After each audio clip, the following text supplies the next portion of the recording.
Hi കൂട്ടുകാരെ, welcome back to ഗണിത മധുരം ചാനൽ. നമ്മൾ അടുത്ത പാഠത്തിലേക്ക് കയറുകയാണ്. ചാപ്റ്റർ 8 ആണ്, റിപ്പീറ്റഡ് മൾട്ടിപ്ലിക്കേഷൻ, അതായത് ആവർത്തന ഗുണനം. ആ പാഠത്തിൻ്റെ പേരിൽ നിന്ന് തന്നെ നമുക്കൊരു ചെറിയ ധാരണ നിങ്ങൾക്ക് കിട്ടിയിട്ടുണ്ടാവും. ആവർത്തന ഗുണനം. നമുക്ക് ഏതായാലും അതിലേക്കൊന്ന് കയറി നോക്കാം. ഉദാഹരണമായിട്ട് ഇവിടെ ശ്രദ്ധിക്കുക, ഞാനിവിടെ 5 എഴുതി വെച്ചു. 5 ഒരു പ്രാവശ്യമുള്ളൂ അല്ലേ. അടുത്തത് 5 കൂട്ടണം 5. ഇവിടെ 5 എത്ര പ്രാവശ്യം എഴുതി കൂട്ടിയിട്ടുണ്ട്? 2 പ്രാവശ്യം. അപ്പം നമുക്കതിനെ ഒന്ന് ചുരുക്കി എഴുതാം. 5 ഗുണിക്കണം 2 അല്ലേ വരുന്നത്? 5 5 10. 5 × 2 എത്രയാണ് വരിക? 10 തന്നെയാണ് വരുന്നത്. അങ്ങനെയാണെങ്കിൽ 5 കൂട്ടണം 5 കൂട്ടണം 5. 5 ഇവിടെ എത്ര പ്രാവശ്യം കൂട്ടി? 3 പ്രാവശ്യം. അപ്പം അത് ചുരുക്കി എഴുതിയാൽ 5 ഗുണിക്കണം 3 സമയം എത്രയാണ് വരിക? 15. ഇപ്പം കൂട്ടുകാരുടെ മനസ്സിൽ 5ൻ്റെ ടേബിളാണിത് വരുന്നത് അല്ലേ. നമുക്കറിയാം, ഇതിങ്ങനെ നിരത്തി കൂട്ടി കൂട്ടി കൂട്ടി കൂട്ടി എഴുതി വെച്ചാൽ ബുദ്ധിമുട്ടാണ്. നിങ്ങൾ ചിലപ്പോൾ ഇങ്ങനെ ചെയ്യാറുണ്ട്, ഞാൻ സ്കൂളിലൊക്കെ കാണാറുണ്ട്. ഇങ്ങനെ 5 ഗുണിക്കണം 3 എന്ന് പറയുമ്പോൾ 5 3 പ്രാവശ്യം എഴുതി കൂട്ടും. അപ്പം നമ്മളത് ചുരുക്കി എഴുതിയിരിക്കുന്നതാണ് ഈ ടേബിളായിട്ട് വരുന്നത്. ഇനി ഞാൻ ഇവിടെ ഒരു പ്രാവശ്യം 5 എഴുതി, 5 ഒറ്റ പ്രാവശ്യമേ ഉള്ളൂ. അടുത്തത് ഞാൻ ഈ 5 തന്നെ 2 പ്രാവശ്യം എഴുതി ഗുണിച്ചിരിക്കുകയാണ്. ഇവിടെ 5 ഗുണിക്കണം 5. 5 ഗുണിക്കണം 5 എന്ന് പറഞ്ഞാൽ എത്രയാണ് വരുന്നത്? നിങ്ങൾക്കറിയാം, 25 വരുന്നത് അല്ലേ. 25. 5 എത്ര പ്രാവശ്യം എഴുതി ഗുണിച്ചു? 2 പ്രാവശ്യം. ഇനി ഞാൻ അടുത്തതിൽ 5 ഗുണിക്കണം 5 ഗുണിക്കണം 5. ഇത് എത്രയാണ് വരുന്നത്? നിങ്ങൾക്കറിയാം, നിങ്ങൾക്ക് ചിലപ്പോൾ എഴുതി ഗുണിക്കേണ്ടി വരും. എനിക്കറിയാം, 5 5 25, 25 5 125. ഈ 25നെ ഒരു പ്രാവശ്യം കൂടി എഴുതി ഗുണിക്കണം. അപ്പം നമുക്ക് കിട്ടുന്നത് 125. ഇങ്ങനെ ഇത് ആവർത്തിച്ചിങ്ങനെ ഗുണിക്കുകയാണ് വരുന്നത്. നമുക്കറിയാം, ഒരു 5നെ 10 പ്രാവശ്യം എഴുതി ഗുണിക്കുക എന്ന് പറഞ്ഞാൽ ഇതിങ്ങനെ നിരത്തി എഴുതി വെക്കൽ ബുദ്ധിമുട്ടാണ്. അപ്പം നമ്മൾ അതിനെ എന്ത് ചെയ്യും? ഒന്ന് ചുരുക്കി എഴുതും. അതായത് ഒരു സംഖ്യയെ അതേ സംഖ്യ കൊണ്ട് വീണ്ടും വീണ്ടും ഗുണിക്കുന്ന ക്രിയയ്ക്ക് പറയുന്നത് കൃതീകരണം, എക്സ്പോണൻഷിയേഷൻ. ഇത് നമുക്കൊന്നും കൂടെ ചുരുക്കി എഴുതാം. ഇവിടെ 5 ഒറ്റ പ്രാവശ്യമേ ഉള്ളൂ. അപ്പം നമുക്ക് ഇതിനെ 5ൻ്റെ വലതുവശത്ത് മുകളിലായിട്ട് 1 എന്ന് എഴുതി. ഇവിടെ നോക്കൂ, ഇവിടെ 5നെ നമ്മൾ 2 പ്രാവശ്യം എഴുതി ഗുണിച്ചു. അതുകൊണ്ട് 5നെ വലതുവശത്ത് അല്പം മുകളിലായിട്ട് ചെറുതായിട്ട് 2 എന്ന് എഴുതി. ഇത് വായിക്കുന്നത് സെക്കൻഡ് പവർ ഓഫ് 5, 5ൻ്റെ 2ാം കൃതി. അങ്ങനെയാണെങ്കിൽ അടുത്തത് എങ്ങനെ എഴുതാം? 5ൻ്റെ 3ാം കൃതി. 5ൻ്റെ 3ാം കൃതി എഴുതുമ്പോൾ തേർഡ് പവർ ഓഫ് 5 എഴുതുമ്പോൾ 5ൻ്റെ വലതുവശത്ത് അല്പം മുകളിലായിട്ട് 3 എന്ന് എഴുതുന്നു. ഇപ്പം നിങ്ങൾക്ക് മനസ്സിലായോ? അങ്ങനെയാണെങ്കിൽ 8ൻ്റെ 10ാം കൃതി. 8ൻ്റെ 10ാം കൃതി എന്ന് പറയുമ്പോൾ 8 അതിൻ്റെ വലതുവശത്ത് മുകളിലായിട്ട് 10 എന്ന് എഴുതുന്നു. 10th power of 8. ഇതിങ്ങനെ എഴുതുമ്പോൾ ഇതിൻ്റെ മുകളിൽ എഴുതുന്ന ചെറുതായിട്ട് എഴുതുന്ന സംഖ്യകൾക്കൊരു പേരുണ്ട്. അങ്ങനെ ചെറുതായിട്ട് എഴുതുന്നതിന് ഇത് കൃത്യംഗം, എക്സ്പോണൻ്റ് എന്നാണ് പറയുന്നത്. മലയാളത്തിൽ പറയുന്നത് കൃത്യംഗം. അപ്പം 3 കൃത്യംഗമാണ്. 5ൻ്റെ കൃത്യംഗമാണ് 3. നമുക്ക് 1-2 എക്സാമ്പിൾ നോക്കാം. നമുക്ക് അടുത്തത് 6ൻ്റെ 3ാം കൃതി, തേർഡ് പവർ ഓഫ് 6 ഒന്ന് കണ്ടുപിടിച്ച് നോക്കാം. അപ്പോൾ 6⁻³ ആണ് വരിക അല്ലേ. ഇത് ഞാൻ വായിച്ചത് 6⁻³ എളുപ്പത്തിൽ വായിക്കാൻ വേണ്ടിയിട്ടാണ്. 6³ എന്നും പറയും. 3 ആകുമ്പോൾ 2 ആണെങ്കിൽ സ്ക്വയർ ചേർത്ത് വായിക്കാം. നിങ്ങൾ കഴിഞ്ഞ കൊല്ലത്തെ വീഡിയോയും കൂടെ കണ്ടാൽ നിങ്ങൾക്ക് നന്നായിട്ട് പെട്ടെന്ന് മനസ്സിലാവും. തേർഡ് പവർ ഓഫ് 6, അതായത് 6ൻ്റെ 3ാം കൃതി എത്ര എന്ന് ചോദിച്ചാൽ 6 × 6 × 6 ആണ് വരുന്നത്. 6 36. 36നെ എന്ത് ചെയ്യണം? വീണ്ടും നിങ്ങൾ എഴുതി ഗുണിക്കുക. 6 36, 3 6 3 18, 3 21. എത്രയാണ് വരുന്നത്? 216 വരുന്നത്. ഓക്കെ ആണല്ലോ. നമുക്ക് അടുത്തൊരു ചോദ്യം ചെയ്ത് നോക്കാം. 128നെ അഭാജ്യസംഖ്യകളുടെ ഗുണനഫലമായി പിരിച്ചെഴുതുന്നത് എങ്ങനെ? How do we split 128 as a product of primes? ഞാനിതിന് മുമ്പൊരു വീഡിയോ ഇട്ടിട്ടുണ്ട്, ഫാക്ടറൈസേഷൻ. അതായത് ഘടകക്രിയാരീതി. നിങ്ങൾ എന്തായാലും അതൊന്ന് കാണണം. USS ഒക്കെ എഴുതുന്ന കുട്ടികൾക്കും അല്ലാതെ ഇത് ഈ പാഠം പഠിക്കുന്ന കുട്ടികളും ആ വീഡിയോ ഒന്ന് കാണാം. ഇനി നമുക്കിതിനെ അഭാജ്യ സംഖ്യകളുടെ ഗുണനഫലമായിട്ട് എഴുതണം. 128 നമുക്കൊന്ന് ചെയ്തു നോക്കാം, എന്നാലല്ലേ പഠിക്കുള്ളൂ.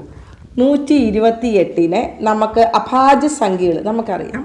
ഇത് ഈവൻ നമ്പറാണ്. ഇരട്ടസംഖ്യ ആയതുകൊണ്ട് ഏറ്റവും ചെറിയ പ്രൈം നമ്പർ ഏതാണ്? ഇരട്ടസംഖ്യയായ പ്രൈം നമ്പർ ഒന്ന് മാത്രമേ ഉള്ളൂ, 2. 2 എടുത്താൽ മതി. 2 കൊണ്ട് ഹരിക്കുക എന്ന് പറയുമ്പോൾ നമുക്കറിയാം പകുതി കണ്ട് എഴുതിയാൽ മതി. അപ്പോൾ ഇവിടെ എത്രയാണ് വരിക? 128ൻ്റെ പകുതി 64. വീണ്ടും 2 കൊണ്ട് അപ്പോൾ 32. വീണ്ടും 2 കൊണ്ട് 16. വീണ്ടും 2 കൊണ്ട് 8. വീണ്ടും 2 കൊണ്ട് 4. 2 2 4 ഒക്കെ 2 തന്നെയാണ് അല്ലേ? ഇവിടെ എത്ര 2കളുണ്ട്? 1 2 3 4 5 6 7. അപ്പോൾ 2 ഗുണിക്കണം 2 ഗുണിക്കണം 2 ഗുണിക്കണം 2 ഗുണിക്കണം 2 ഗുണിക്കണം 2 ഗുണിക്കണം 2. 2 2 4 2 6 1 7 എത്ര എണ്ണം ഉണ്ടെന്ന് നമ്മൾ നോക്കണം. അപ്പം ഇത് ഗുണിച്ച് കഴിഞ്ഞാൽ നമുക്ക് എന്ത് കിട്ടും? 128 കിട്ടും. നമുക്ക് ചുരുക്കി എഴുതാം 2/7. 2/7 ആണ് എന്ത്? 128. അതായത് 7th power of 2 ആണ് എന്ത്? 128. 2ൻ്റെ 7ാം കൃതിയാണ് 128. ഓക്കെ ആയോ? ഈ പേജ് 112 കുറച്ച് കണക്കുകളുണ്ട്, നമുക്കതൊന്ന് ചെയ്തു നോക്കാം. Write each number below either as a power of a single prime or as a product of powers of different primes. നമുക്കൊന്ന് നോക്കാം. അതായത് ചുവടെ പറയുന്ന സംഖ്യകളെ ഒരു അഭാജ്യ സംഖ്യയുടെ കൃതിയായോ വ്യത്യസ്ത അഭാജ്യ സംഖ്യകളുടെ കൃതികളുടെ ഗുണനഫലമായോ എഴുതി നോക്കൂ. ഇതാണ് ചോദ്യം. ഇവിടെ കുറച്ച് തന്നിട്ടുണ്ട്. 125. ആദ്യം 125 തന്നിട്ടുള്ളത്. നമുക്കൊന്ന് നോക്കാം. 125നെ നമുക്ക് അഭാജ്യ സംഖ്യകളുടെ കൃതികളുടെ ഗുണനഫലമായി എഴുതണം. അപ്പം 125 ഏത് സംഖ്യ കൊണ്ട് ഘടകക്രിയ ചെയ്യാം? നമുക്കറിയാം 5 കൊണ്ടാണ് എളുപ്പം വരിക. ഇവിടെ ലാസ്റ്റ് 5 ആയതുകൊണ്ട് നമുക്ക് 5 എടുത്ത് നോക്കാം. 3 കൊണ്ട് മേ ബി പറ്റും. പക്ഷെ ഇതിൽ 125 നമുക്കറിയാം 3 കൊണ്ട് പറ്റില്ല. അപ്പം അതുകൊണ്ട് 5 എടുത്തു. 5 2 10. ബാക്കി 2 25. 5 5 25. നിങ്ങൾ ഹരിക്കുന്ന ആ മെത്തേഡ് തന്നെ. ഇനി അടുത്തത് വീണ്ടും 5 കൊണ്ട് 5 5 25. അപ്പം നമുക്ക് എങ്ങനെ എഴുതാം?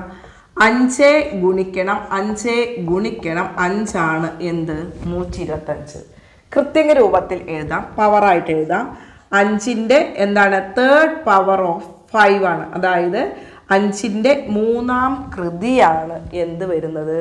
125 വരുന്നത്. 3rd power of 5. ഇനി അടുത്തത് 72. 72നെ നമുക്കറിയാം 2 കൊണ്ട് പറ്റും അല്ലേ? അപ്പം നമുക്ക് 2 എടുക്കാം. 36 2 വരിക. 2 18. 2 9. ഇനി നമുക്ക് 2 കൊണ്ട് പറ്റില്ല. അടുത്ത അഭാജ്യ സംഖ്യ ഏതാണ്? അപ്പോൾ ഇതിനകത്ത് അഭാജ്യ സംഖ്യകൾ ഏതൊക്കെയാണ് കൃത്യമായി പഠിച്ചിരിക്കണം. അപ്പോൾ ഇവിടെ നമുക്ക് വരുന്നത് ഏതാ? 3 ആണ് പിന്നെ വരിക. 3 3 9. അപ്പോൾ ഇതിനെ നമുക്ക് എങ്ങനെ എഴുതാം?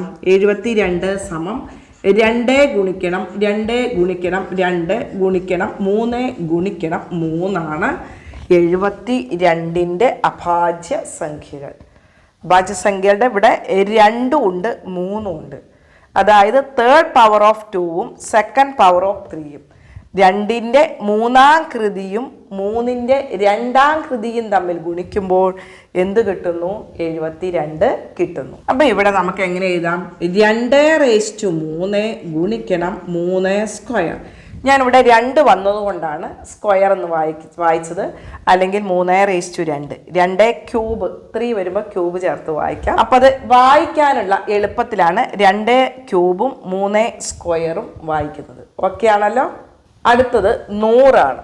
നമുക്കൊന്ന് നോക്കി നോക്കാം. 100 ഇപ്പം 2 കൊണ്ട് പകുതി വരും. ഇനിയും 2 കൊണ്ട് 25 വന്നു. ഇനി 5 5 അല്ലേ? അപ്പോൾ നമുക്ക് എങ്ങനെ എഴുതാം? 100 സമം 2 ഗുണിക്കണം 2 ഗുണിക്കണം 5 ഗുണിക്കണം 5. നമുക്ക് ഒന്നും കൂടെ ചുരുക്കി എഴുതിയാൽ 2 സ്ക്വയർ ഗുണിക്കണം 5 സ്ക്വയർ ആണ് എന്ത്? 100 എന്ന് പറയുന്നത്. അടുത്തത് 250 250. അപ്പോൾ ഇവിടെ 2 കൊണ്ട് പറ്റും 125. ഇനി നമുക്ക് പറ്റുന്നത് 5 കൊണ്ടാണ് 25. ഇനിയും 5 കൊണ്ട് 25. 5 5 25. അപ്പം നമുക്ക് കിട്ടുന്നത് 2 ഗുണിക്കണം 5 ഗുണിക്കണം 5 ഗുണിക്കണം 5 സമം നമുക്ക് എങ്ങനെ എഴുതാം? ഈ രണ്ട് ഒരു പ്രാവശ്യം ഉള്ളൂവെങ്കിൽ നമ്മൾ കൃത്യങ്ക രൂപത്തിൽ എഴുതേണ്ട ആവശ്യമില്ല.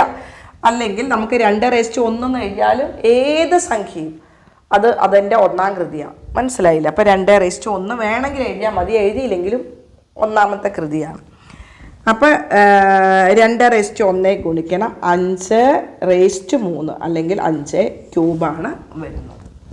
ഓക്കെ അല്ലേ? അടുത്തത് ചെയ്യാനുള്ളത് 3600. അപ്പം നമുക്കൊന്ന് നോക്കാം. 3600 ഇരട്ട സംഖ്യ, ഈവൻ നമ്പർ ആയതുകൊണ്ട് 2 കൊണ്ട് ചെയ്യാം. 2 കൊണ്ട് ചെയ്യുമ്പോൾ നിങ്ങൾ പകുതിയാക്കി പോന്നാൽ മതി. 36ൻ്റെ പകുതി കണ്ടാൽ മതി 18. ഇനി 2 0 ചേർത്ത് കൊടുക്കുക. ഇനിയും 2 കൊണ്ട് 900 വരും. ഇനിയും 2 കൊണ്ട് 450. ഇനിയും 2 കൊണ്ട് വരും. നമുക്കറിയാം എത്രയാണ് വരിക? 225 വരുന്നത്. ഇനി പക്ഷേ 2 കൊണ്ട് പറ്റില്ല. നമുക്ക് 5 എടുക്കാം. 5 4 20, ബാക്കി 2 25. ഇതിനോട് ചേർത്ത് വെക്കുമ്പോൾ 25, 5 5 25. ഇനി നമുക്ക് പറ്റുന്നത് 5 9. ഇനി നമുക്ക് 5 കൊണ്ട് പറ്റൂല, തീർന്നു. ഇനി അടുത്തത് ഏതാ എടുക്കേണ്ടത്? 3 എടുക്കാം.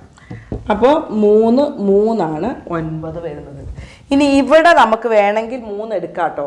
225, 7 3 21, ബാക്കി 1 വരിക. 1 5ൻ്റെ ഇടതുവശത്ത് കൊണ്ടുവച്ചാൽ 3 കൊണ്ട് 3 5 15. അപ്പോൾ നമുക്ക് അവിടെ 3 കൊണ്ട് വേണമെങ്കിൽ പറ്റും.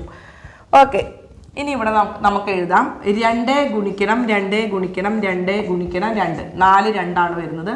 ഗുണിക്കണം 5 ഗുണിക്കണം 5 ഗുണിക്കണം 3 ഗുണിക്കണം 3. അപ്പോൾ ഇവിടെ 4 പ്രാവശ്യം 2 വരുന്നതുകൊണ്ട് 2:4 ഗുണിക്കണം. ഇവിടെ 2 പ്രാവശ്യമാണ് 5 വരുന്നത്. 5:2 ഗുണിക്കണം 3 2 പ്രാവശ്യം 3:2 വരുന്നത്. ഓക്കെ ആയില്ലേ? ഇനി അടുത്തത് വലിയൊരു കണക്കുണ്ട് അല്ലേ? 10,800 അല്ലേ? 10,800. 10,800 നമുക്ക് 2 കൊണ്ട് ഹരിക്കാം. 108ൻ്റെ പകുതി കാണാം. 54 വരുന്നത്. അപ്പോൾ 5400. ഇനിയും 2 കൊണ്ട് 54ൻ്റെ പകുതി. 50ൻ്റെ പകുതി 25, 4ൻ്റെത് 2. അപ്പോൾ 25 2 27, 2 0 ഇട്ട് കൊടുക്കുക. ഇനിയും 2 കൊണ്ട് ഇവിടെ നിങ്ങൾ 27ൻ്റെ പകുതി, ആദ്യം 26ൻ്റെ പകുതിയാണ്. 26ൻ്റെ പകുതി 13 വരിക. പിന്നെ ഇവിടെ വരുന്നത് 100ൻ്റെ പകുതി. 100ൻ്റെ പകുതി 50. അപ്പോൾ 1350 വരുന്നത്. ഇനിയും 2 കൊണ്ട് നമുക്കറിയാം. പിന്നെ 1000ൻ്റെ പകുതി 500 വരുന്നത്. 300ൻ്റെ പകുതി 150. 500 150 650. 650 50ൻ്റെ പകുതി 25. 650 25 675. ഇനി നമുക്ക് 5 കൊണ്ട് 3 കൊണ്ട് പറ്റുമോ നോക്കാം. 3 2 6, 3 കൊണ്ട് പറ്റും. അപ്പം നമുക്ക് 3 എടുക്കാം. 3 2 6, 7 3 2 പ്രാവശ്യം. പിന്നെ ബാക്കി 1 5ൻ്റെ ഇടതുവശത്ത് കൊണ്ടുവച്ചാൽ 15. 3 5 15. ഇനിയും നമുക്ക് 3 കൊണ്ട് പറ്റും. 7 3 21, 1 ബാക്കി 1 15. 3 5 15. ഇനി നമുക്ക് 3 കൊണ്ട് പറ്റുമോ നോക്കാം. 3 2 6, 1 ബാക്കി 1 15. 3 5 15. ഇനി നമുക്കറിയാം 5 × 5 25. ഓക്കെ ആണല്ലോ? ഇനി നമുക്ക് എഴുതാം 2 ഗുണിക്കണം 2 1 2 3 4 പ്രാവശ്യം. കൂട്ടല്ല കേട്ടോ, 4 2 8 അല്ല. അപ്പോൾ 2 ഗുണിക്കണം 2 ഗുണിക്കണം 2 ഗുണിക്കണം 2 ഗുണിക്കണം. അടുത്തത് 3 3 പ്രാവശ്യം. 3 ഗുണിക്കണം 3 ഗുണിക്കണം 3 ഗുണിക്കണം 5 ഗുണിക്കണം 5. നമുക്ക് എങ്ങനെ എഴുതാം? ഇവിടെ 2 4 പ്രാവശ്യം. 2:4 ഗുണിക്കണം 3 3 പ്രാവശ്യം. 3³ ഗുണിക്കണം 5 2 പ്രാവശ്യം. 5:2 അല്ലെങ്കിൽ 5². ഇവിടെ 3:3 അല്ലെങ്കിൽ 3³ ഓക്കെ, ഇതാണ് അതിൻ്റെ ആൻസർ വരുന്നത്. ഓക്കെ ആയല്ലോ? ഞാൻ ഈ വീഡിയോയുടെ താഴെ ഡിസ്ക്രിപ്ഷൻ ബോക്സിൽ കഴിഞ്ഞ കൊല്ലത്തെ 7ാം ക്ലാസ്സിലെ ആവർത്തന ഗുണനം എന്ന പാഠത്തിലെ പ്ലേലിസ്റ്റിൻ്റെ ആ പാഠഭാഗത്തിലെ മൊത്തം വീഡിയോയുടെ പ്ലേലിസ്റ്റിൻ്റെ ലിങ്കും ഞാനിടാം. അതോടൊപ്പം തന്നെ ഫാക്ടറൈസേഷൻ ഘടകക്രിയാരീതി അതിൻ്റെ ലിങ്കും കൂടെ ഞാനിടാം. അത് നിങ്ങൾ എന്തായാലും ഒന്ന് കാണണം. വളരെ വിശദമായിട്ട് അതിനകത്ത് ഞാൻ പറയുന്നുണ്ട്. അതുകൊണ്ടാണ്. അപ്പോൾ ഈ പാഠത്തിലെ പ്രവർത്തനങ്ങൾ മുഴുവൻ നിങ്ങൾക്ക് മനസ്സിലായിട്ടുണ്ട് എന്ന് കരുതുന്നു. ഇതിൻ്റെ ബാക്കി പ്രവർത്തനങ്ങളുമായിട്ട് നമുക്ക് അടുത്ത വീഡിയോയിൽ കണ്ടുമുട്ടാം. Love you all. ബൈ.